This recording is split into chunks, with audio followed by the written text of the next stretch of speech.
Magandang hapon mga ka-happy hour. Narito ang mga balita para sa MBC TV Network News Update 5 PM edition. Sa kondisyon ng crew ng BRT Teresa Magbanua, lugaw at desalinated water.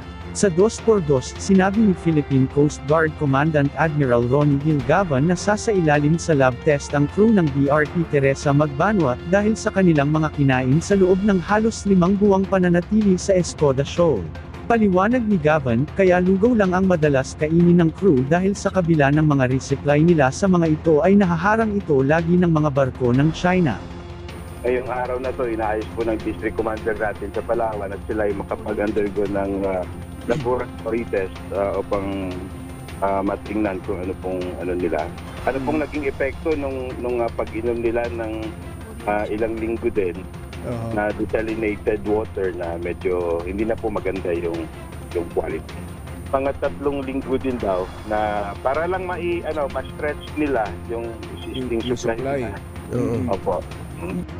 Samantala, sa Metro Manila ngayon, ilang mga barangay sa Valenzuela, Caloocan at Quezon City, makaranas naman ng 6 na oras na water interruption sa loob ng 4 na araw.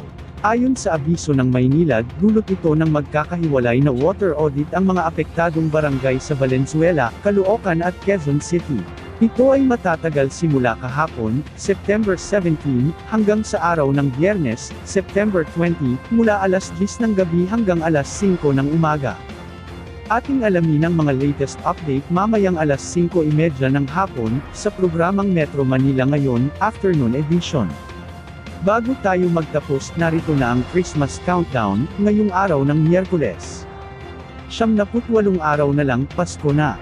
At yan ang mga balita para sa MBC TV Network News Update 5 PM edition. Samahan ninyo kami bukas mula alas 9 ng umaga, hanggang alas 5 ng hapon.